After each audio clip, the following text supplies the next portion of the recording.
What's up, YouTube famo? So anyway, I wanted to give my thoughts on the Raja Jackson situation. So everyone knows what happened, right? Psycho Stu hit him with a beer can. It was a stunt. Everything seemed to be okay. And then they worked it in where Raja could jump into the match, and he just pretty much blacked out, seeing all red. And just pounded dude and wouldn't stop.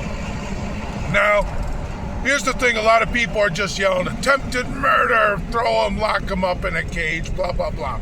All right, cool. Dude, I get it. But when you're talking about, and I'm going to give you like my legal analysis as a felon, I'll tell you that don't expect him to get as much time as you think he should. I'll tell you why.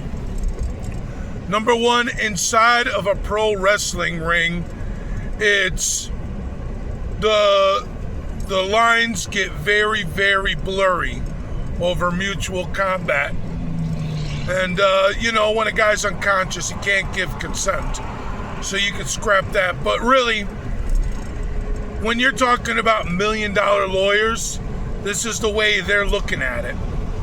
The guy repeatedly, now after the beer can, they told Raja, oh, we'll work it in where you get to hop into the ring and fuck him up. You just told an MMA fighter that you could go into this guy's ring and fuck him up? Like, the school is far more liable and far more guilty than Raja. Raja blacked out, but in every step of the video, you see the wrestlers, this guy AJ Mana, they are all giving Raja the green light to do what he does. They're all telling him, like, yeah, go in there, tag him, hit him for real, do what you do, you get to fuck him up. They're all telling him this shit. How much of this did Stu know? I mean, Stu know he was going to go in, work it in. That's the only conversation I saw with Stu. Stu was like, all right, they're going to work him in. He's going to get a little rough with me. I'm sure that's what he thought. But in the meantime, then when Stu's not there, they're like, yeah, get in there. Give him his receipt. Hit him for real. Hyping him up, telling him, you got to do this. We're going to put you in there. You go in there. You fuck him up. Like, are you kidding? The guy's even saying it on live stream while his chat is talking smack, getting him worked up, and he's a buffoon for letting his chat do that. But then you got he even said a couple key things. He said, they told me, hit him until we pull him off, until we pull you off. Did the ref know about this? Did the referee know about this at all? It's astonishing. The ref obviously didn't know. No one else knew. No one's pulling the guy off until he gets 22 punches on an unconscious body. Now I'm not saying this to pardon Raja. I'm not saying this to say, oh, Raja should walk free. He's innocent. No. You're sitting there punching an unconscious man. Even if you knew the plan was to pull you off while you're punching him, punch him until they pull you off. Even then, the guy's laying unconscious. After like about 3 or 4 punches, you would say, is anyone actually going to pull me off this guy? What the hell's going on here? I'm just sitting here punching an unconscious man. I thought this was a show. Raja wasn't thinking that way because he let his people get him worked up. He went into the ring. He just raged out. Stupid. And really, people use the term like, he's a wild animal, throw him in a cage. Well, obviously he went animal mode. He went beast mode. He obviously didn't have any brakes. And obviously he has some real anger issues. Obviously. At the same time, I put far more liability on the school. Look, if you take a pit bull and you sick it on the neighbor's kids, you actively tell the pit bull, sick, boy, sick. Yes, they're going to put the pit bull down. But you can expect you will be considered the real criminal in it. You're going to be considered the real criminal.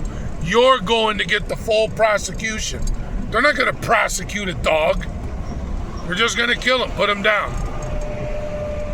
And with the next thing, I put a large portion of the blame on the school. Everywhere you look, people are telling him, fuck him up.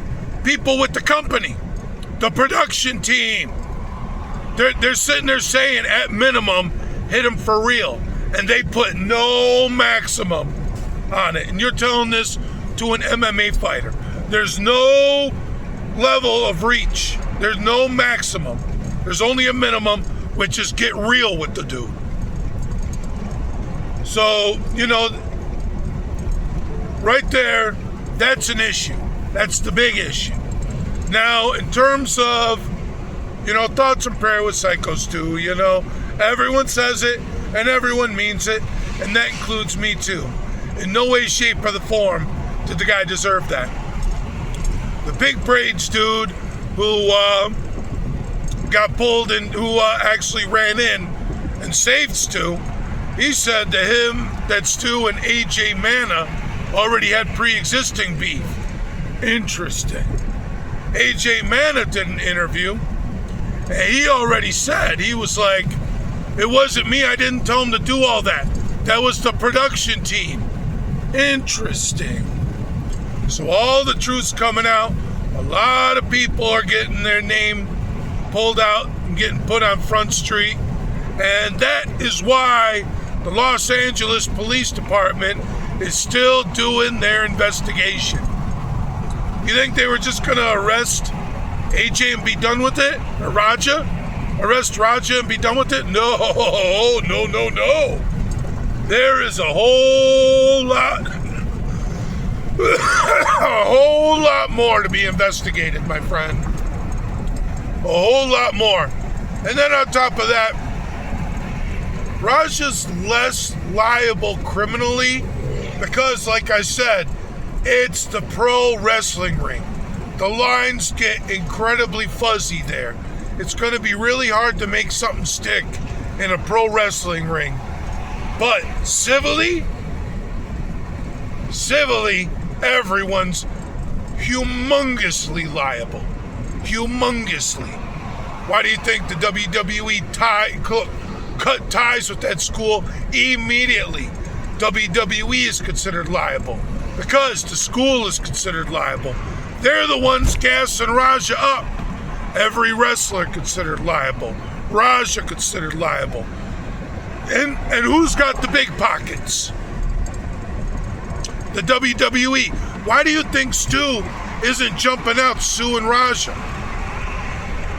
Because the big pockets, which is also the big liability, the WWE, which owned the school, which employed a bunch of wrestlers who all were in on this together, hyping up Raja, telling him, fuck him up, hurt him, hit him, don't stop.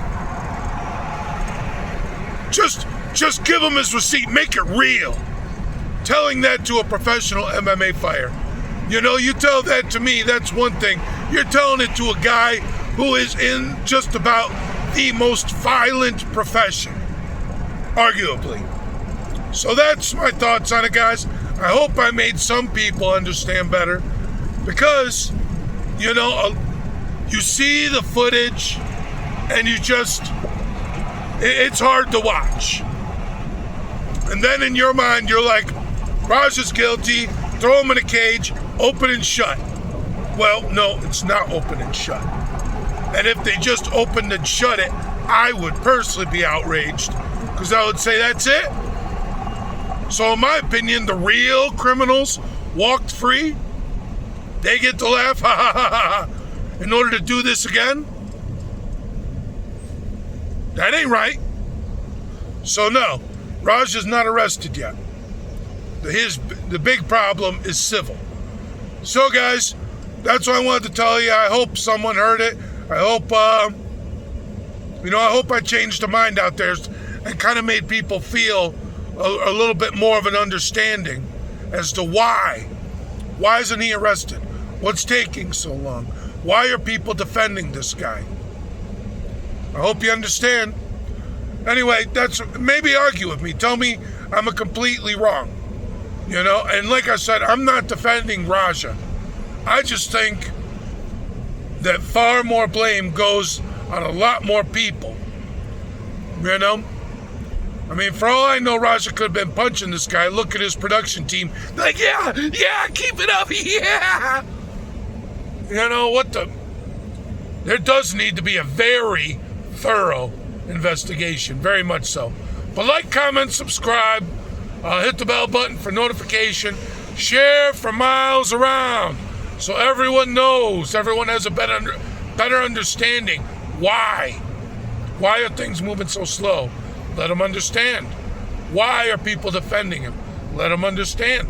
And I don't see why defending Raja, but I do see why people would say, why look at him and nowhere else?